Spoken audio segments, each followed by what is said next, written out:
किया सज्जनों की। रस्सी है, मंद अंधकार में निपटित खंड में किसी को सर्प बुद्धि हो जाती है, वहां रस्सी विद्यमान है या नहीं? जब रस्सी में सर्प बुद्धि होती है, यदि वहां रस्सी विद्यमान ही न हो तो सर्प का विभ्रम कैसे हो? लेकिन रस्सी कौन है? नामी।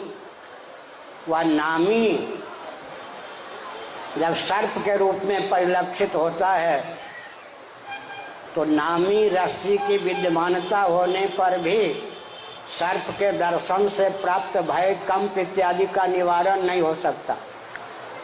लेकिन जानकार व्यक्ति ने कहा नायम सर्पो रज्जुरियम, अरे क्यों डरता है? यह सर्प नहीं, यह तो रस्सी है। रस्सी का नाम सुनते ही क्या होता है? रस्सी का विज्ञान हो जाता है। जब वस्तु का ज्ञान हो जाता है तब क्या होता है? वस्तु की उपयोगिता प्रकट हो जाती है। इसीलिए वस्तु विशेष रूप विशेष नाम बिनु जाने, करतल गत न परई पहचाने। नामी की अपेक्षा नाम का महत्व व्यवहार में अधिक क्यों है? रज्जु सर्प जब दिखता है, रस्सी रूपी नामी वहां पर विद्यमान है, लेकिन नाम का उच्चारण करने पर जब नामी का ज्ञान हो जाता है तब सर्प विभ्रम विलुप्त हो जाता है। तो हमने संकेत किया सज्जनों, क्या संकेत किया? तीर्थों में भी तारतम्य है। सबसे उत्तम तीर्थ कौन है? भगवान नाम। लेकिन गया धाम में अगर भगवान नाम लें तो उस नाम का सबसे अधिक महत्व हो जाता है। ग्रहण, चंद्र ग्रहण, सूर्य ग्रहण के समय भगवान नाम लें तो काल की महिमा से भगवान नाम के महत्व की अभिव्यक्ति स्फुट रीति से व्यक्त हो जाती है। साथ ही साथ यह भी समझना चाहिए, महाभारत का अध्ययन कीजिए, शांति पर्व, अनुशासन पर्व।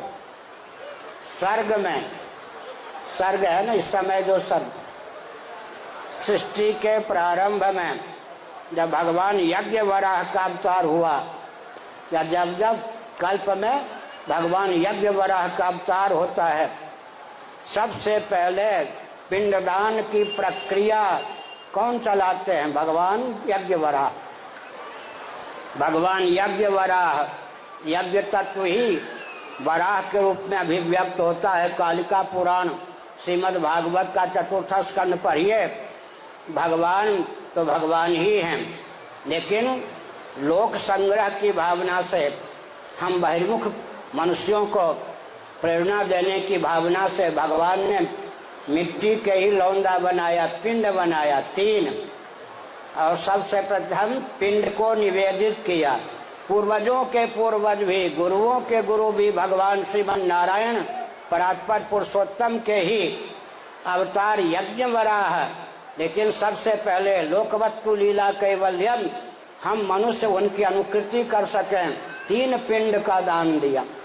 सबसे पहले इस सर्ग में पिंडोदक क्रिया का आविर्भाव करने वाले कौन है? भगवान यज्ञ वराह। 1, 2, 3 पूर्वजों की दृष्टि से 3 पिंडों का दान दिया।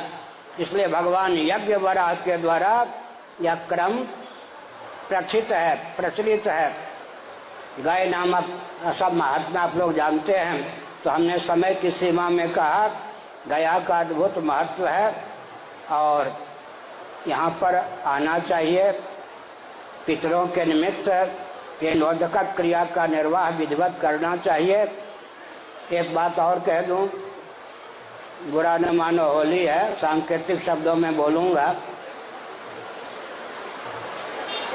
पूरी गीता पढ़िए, भगवान श्री कृष्ण की एक चिंता और पार्थ अर्जुन की एक चिंता पर ध्यान दीजिए। गीता का पहला अध्याय, तीसरा अध्याय, चौथा अध्याय पढ़िए। श्री मोहन भागवत जी आरएसएस के संचालक गुप्त या प्रकट कहीं सुन रहे हो तो सुने, कहीं ना कहीं तो सुनेंगे ही। अर्जुन को क्या चिंता थी? संप्राप्त युद्ध अगर करने के लिए हम बाध्य ही हो गए, छात्र धर्म की सीमा में प्राप्त युद्ध को टाल न सके तो सबसे बड़ी विभीषिका की क्या संभावना है। ये जो युवक सम्रांगण में है, ये जब वीर गति को प्राप्त हो जाएंगे युद्ध में जूझते हुए, कौन ये वीर गति को प्राप्त हो जाएंगे। सुनिए, युवावस्था में जो क्षत्रिय वीर मारे जाएंगे सम्रांगण में, उनकी युवती पत्नियां कदाचित वैधव्य के अभिशाप को न सह सकी, डमाडोल हो गई, पथभ्रष्ट हो गई। उनके कुलवधुओं के पथभ्रष्ट होने पर माननीय उच्चतम न्यायालय भी सुन ले, मैं सांकेतिक शब्दों में बोल रहा हूं, समझ गए ना। कुलवधुओं के असमय में विधवा हो जाने पर कदाचित वैधव्य के अभिशाप से त्रस्त वे कुलवधुएं डमाडोल हो गई, इधर उधर कदम उनका उठ गया, तब जो संतान उत्पन्न होगी वो वर्ण संकर होगी। उस वर्ण संकर संतान की श्राद्ध तर्पण में प्रीति प्रवृत्ति ही नहीं होगी। कदाचित देखा देखी लोक व्यवहार के संपादन के लिए वो वर्ण संकर संतान तर्पण करेगी भी तो पितरों को प्राप्त नहीं होगी। क्या वो पिंडोदक क्रिया पितरों को प्राप्त नहीं होगी, इसकी चिंता अर्जुन को थी या नहीं। आजकल सांस्कृतिक सामाजिक राजनीतिक कहे जाने वाले मूर्धन्य महानुभावों को यह ध्यान नहीं है कि आप विवाह की परंपरा प्राप्त प्रथा को नष्ट करके सबको वर्णशंकर बनाने का प्रकल्प चला रहे हो। आपके नाम पर आपकी माता, आपके नाम पर आपके पिता पितामह सब रोएंगे या नहीं? अभी से रो रहेंगे और हो रहेंगे या नहीं? अर्जुन को चिंता कि वर्ण संकरता के चपेट में पवित्र छात्र वंश न आ जाए। भगवान ने न बोलकर भी इस प्रश्न का उत्तर दे दिया। उदाहरण मैं देता हूं, अर्जुन के वीर पुत्र अभिमन्यु महाभारत युद्ध के 13वें दिन वीर गति को प्राप्त हुए। विवाह हुए केवल 7 महीने व्यतीत हुए थे, उत्तरा वैधव्य को प्राप्त हो गई। डमाडोल हुई क्या? नहीं ना। तो मैंने क्या संकेत किया सज्जनों? मैंने यह संकेत किया कि अर्जुन दिव्य दूरदर्शी थे। उनके मन में शंका हो गई कि संभावित युद्ध में तो हजारों युवक गाजर मूल की तरह काटे जाएंगे, पक्ष के विपक्ष के। अंत में यह पवित्र क्षत्रिय वंश, पूरे विश्व का क्षत्रिय वंश क्या होगा? वर्ण संकरता के गर्त में न डूब जाए, वर्ण संकरता के गर्त में डूब जाएगा। इसकी चिंता अर्जुन को थी। भगवान श्री कृष्ण की चिंता गीता का तीसरा, विशेषकर चौथा तीसरा अध्याय पढ़िए। यदि यम न वर्तेयम, अगर मैंने लोक संग्रह की दृष्टि से कर्तव्य कर्म का पालन नहीं किया तो कर्म संकरता को जन्म देने वाला बनूं। कर्म संकरता वर्ण संकरता के चपेट से वंश को मुक्त रखना गीता का एक तात्पर्य है या नहीं? वर्ण संकरता कर्म संकरता, उसमें भी मैं बोलता हूँ। एक बार तीर्थ राजा प्रयाग में कुंभ के अवसर पर मैं स्नान घर में था। एक विचित्र तथ्य की ओर मेरा ध्यान केंद्रित हुआ। कदाचित अनियंत्रित काम के कारण, एक अज्ञान के कारण, भावुकता के कारण, परिस्थिति के कारण वर्ण संकर संतान उत्पन्न हो भी जाए। ध्यान गया या नहीं? कभी कभी एक ऐसा क्षेत्र है मध्य प्रदेश में जहाँ उत्तर प्रदेश परंपरा के कोई ब्राह्मण परिवार गया,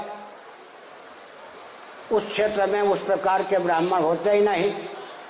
अंत में लाचारी से दूसरी जाति से विवाह करने का क्रम वहाँ चल पड़ा।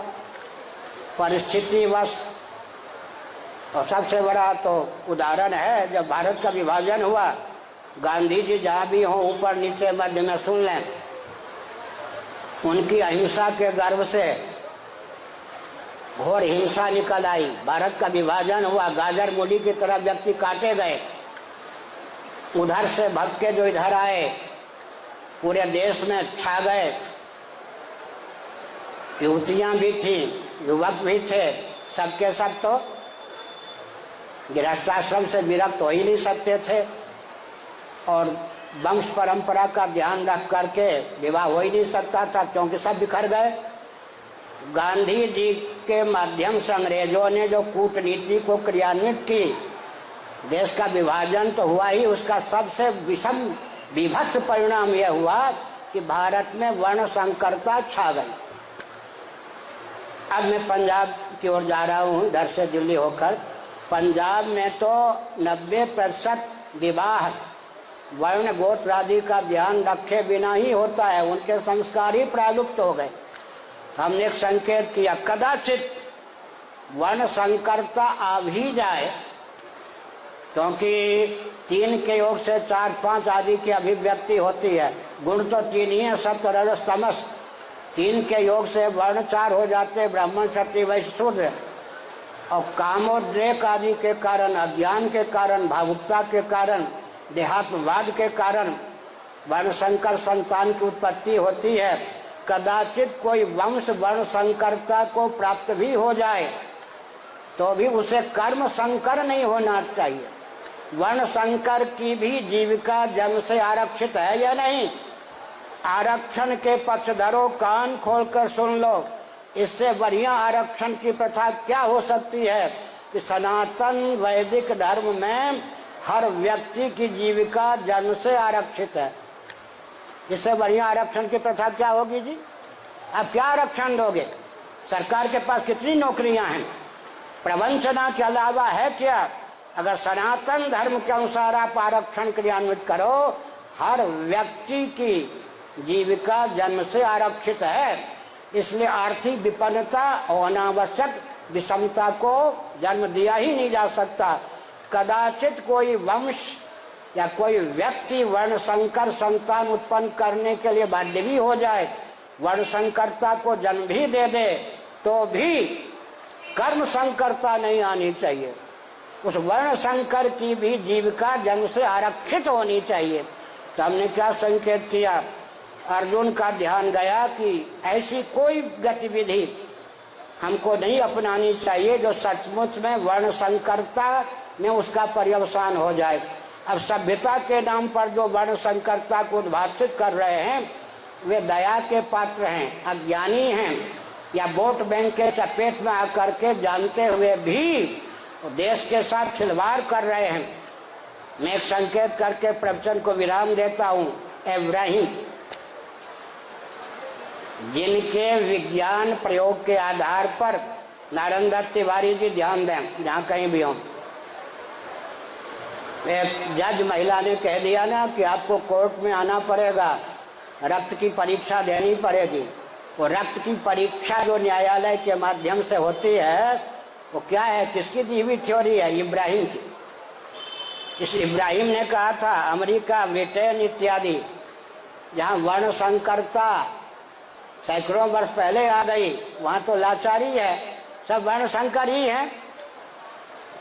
लेकिन जिन देशों में, भारत आदि जिन देशों में अभी विवाह की प्रथा प्राचीन शास्त्र सम्मत विद्यमान है, इब्राहिम ने अनुरोध किया था वहां विवाह की प्रथा में विकृति मत आने दीजिए। कम से कम भारत को तो वर्ण संकर होने से जो हो गए, अतिरिक्त जो व्यक्ति वर्ण व्यवस्था में स्थान्वित हैं, कम से कम भारत को तो वर्ण संकर होने से बचा लीजिए। इब्राहिम जैसे व्यक्तियों ने तो यह घोषणा की। आधुनिक व्यक्ति वर्ण संकरता को विकास मानते हैं। वर्ण संकरता विकास नहीं, विनाश है। अगर कहीं वर्ण संकरता छा गई,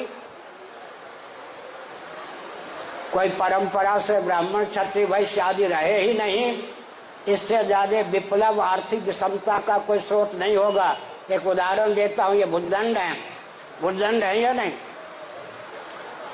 किस विश्वविद्यालय में? मगध विश्वविद्यालय में, गया विश्वविद्यालय में, किस विश्वविद्यालय में इन भुजदंडों को यह प्रशिक्षण दिया गया कि शरीर के किसी अंग या प्रत्यंग पर वार की संभावना हो तो फूटने फूटने की चिंता किए बिना अपने आप को यूं कर दो, कर देते या नहीं?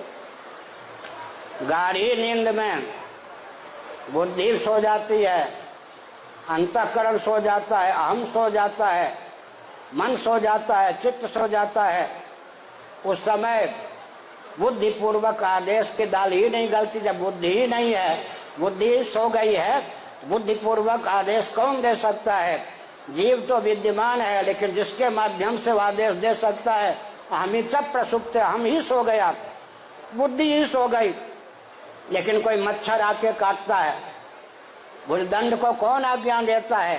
परंपरा प्राप्त संस्कार संवेद या भुजदंड अपने आप क्यों हो जाता? अगर मच्छर चपेट में आ गया तो उसका कचूमर निकल जाता, भगने में चंपत होने में समर्थ हो गया तो कम से कम खुजलाल लेता है भुजदंड। जगने पर या तो मच्छर का सब हड्डी पसली के सहित प्राप्त होता है या नाखून के चिन्ह प्राप्त होते हैं। इसका मतलब संस्कार है या नहीं? अगर आप जन्म से वर्ण व्यवस्था न मान करके वर्णानुसार प्रशिक्षण क्या प्रकल्प न चला करके कृत्रिम ढंग से ब्राह्मण क्षत्रिय वैश्य शूद्र बनाते हैं, जिसकी लाचारी पश्चिम के देशों में है, तो एक तो समय की हानि, संपत्ति की हानि, तीसरी हानि क्या है? तथापि तो परंपरा प्राप्त संस्कार नहीं दे सकते। कृत्रिम ढंग से जो ब्राह्मण बनाया जाएगा उसमें परंपरा प्राप्त संस्कार नहीं होगा। आज भी कहते हैं कि हम 7 पीढ़ी से ज्योतिषी हैं, 7 पीढ़ी से वैद्य हैं, 7 पीढ़ी से वकील हैं, तो उसका महत्व होता है या महत्व होता नहीं है? तो हमने क्या संकेत किया? कृत्रिम ब्राह्मण क्षत्रिय वैश्य बनावेंगे, समय की हानि, की हानि, संस्कार का आदान फिर भी नहीं हो सकेगा, और अंत में पहले दूसरे कॉलम में अधिकांश व्यक्ति सम्मिलित हो जाएंगे, 5वें कॉलम में सफाई आदि विभाग में बुद्धि पूर्वक कोई सम्मिलित नहीं होना चाहेगा। इसका मतलब कि संतुलन ही बिगड़ जाएगा। इसलिए शिक्षा, रक्षा, अर्थ और सेवा के प्रकल्प सबको सदा संतुलित रूप में प्राप्त होते रहें। इस रॉकेट, कंप्यूटर, एटम, मोबाइल के युग में भी वैज्ञानिकतम विधा और प्रथा का नाम सनातन वर्णाश्रम व्यवस्था है।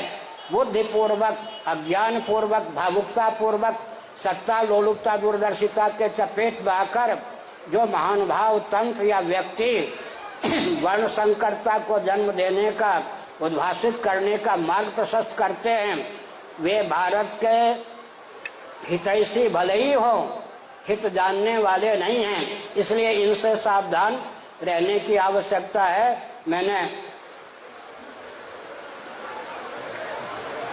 क्या संकेत किया? दूसरी ओर मुझे दलाई लामा जी और हमारा बहुत घनिष्ठ संपर्क है, संबंध है।